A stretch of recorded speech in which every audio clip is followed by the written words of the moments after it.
27 de enero de 1945, las tropas soviéticas, las tropas rusas, comunistas rusas, liberan el campo de concentración de Auschwitz. Este hecho es interesante e importante destacarlo, porque desde muy temprano, desde tiempos de la Guerra Fría, y sobre todo reactualizado en esta época actual de anticomunismo furibundo,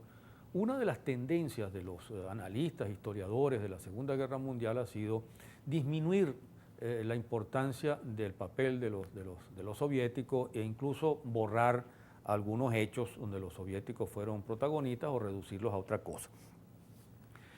Los soviéticos, los rusos son considerados entonces desde el tiempo de la Guerra Fría y también ahora los malos de la guerra. Se los compara con los nazis, se dice que eran tan malos o peores que los propios nazis, y en cambio aparecen los estadounidenses y los británicos como unos auténticos angelitos incapaces de romper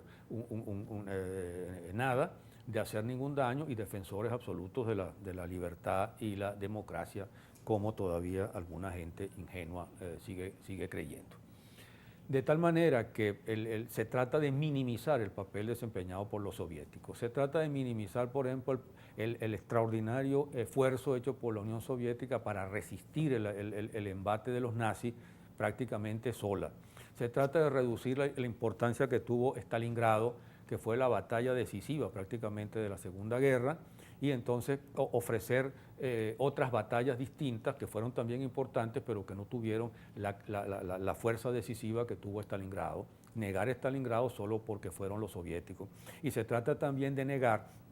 el costo enorme en vidas humanas que tuvo para la Unión Soviética justamente el avance hacia Alemania para tratar de llegar primero a Berlín, como llegaron efectivamente, peleando contra los alemanes, mientras que cuando se abrió finalmente el segundo frente y los ingleses y los estadounidenses avanzaban hacia Alemania, los nazis, que ya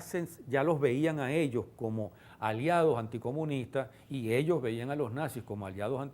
anticomunistas contra la Unión Soviética, por supuesto se entendían de lo mejor, y salvo alguno que otro momento de resistencia, después los nazis se les rendían fácilmente a los británicos o a los ingleses, porque le tenían terror a la venganza de los rusos después que habían pasado 4 años destruyendo completamente a un país que perdió allí alrededor de 25 millones de habitantes.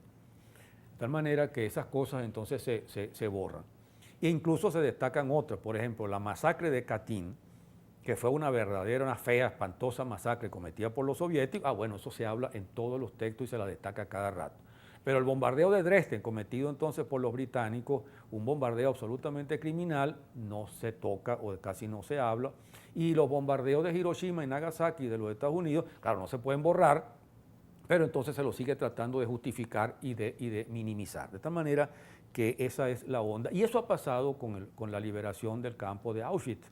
Y se ha utilizado entonces muchas veces argumentos para minimizar la presencia soviética, para destacar la presencia estadounidense o británica en otros campos de concentración y para convertir a Eisenhower prácticamente el líder de la liberación de los campos.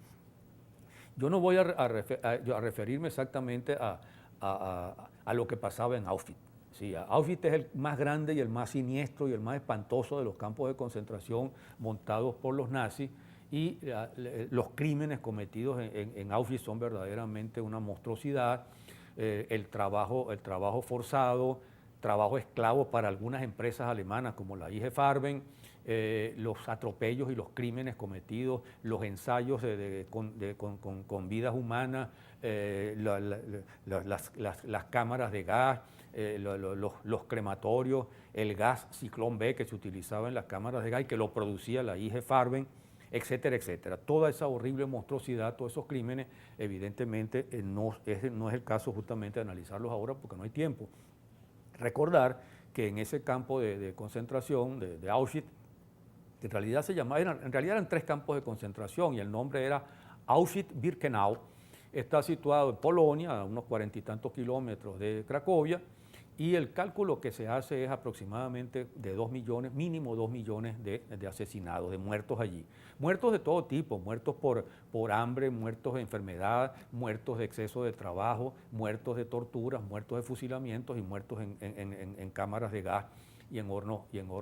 llevados luego a hornos crematorios. Allí hay una cifra importante de muertos que fueron judíos, pero no solo los muertos fueron judíos, porque también se pretende entonces que los únicos muertos que hubo en los campos de concentración fueron los judíos. Allí hubo muchos comunistas y revolucionarios muertos y gitanos muertos,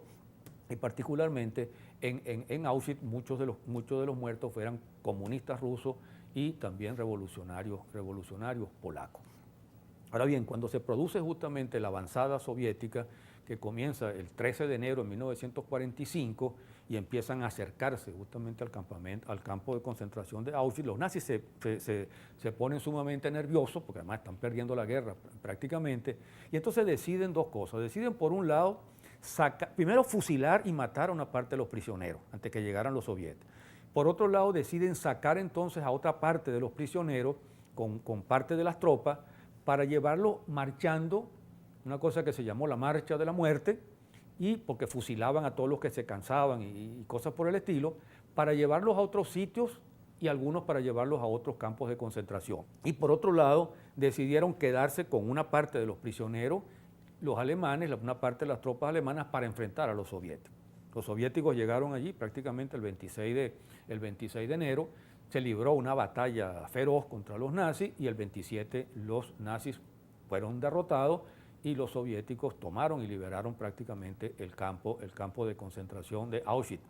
Pero ya no quedaban allí sino unos 7.000 prisioneros, y esos 7.000 prisioneros estaban, muchos de ellos muriendo, estaban sumamente enfermos, porque los nazis habían seguido masacrando prisioneros, por un lado disparaban contra los soviéticos, por otro lado seguían masacrando prisioneros. Aparte de eso, ocurrió que el interés de los soviéticos fundamentalmente era llegar primero a Berlín, de tal manera que no hicieron ninguna publicidad sobre la liberación del campo de concentración de Auschwitz. Lo liberaron y siguieron.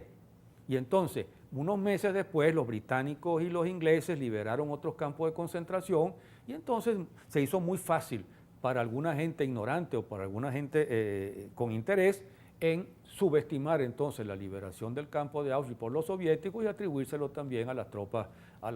inglesas o a las tropas estadounidenses, robarle de alguna forma este mérito a los soviéticos. Pero fueron los soviéticos los que liberaron el 27 de enero de 1945 el más grande, el más siniestro, el más espantoso, el más criminal de los campos de concentración nazi, que fue el campo de concentración de Auschwitz o de Auschwitz-Birkenau.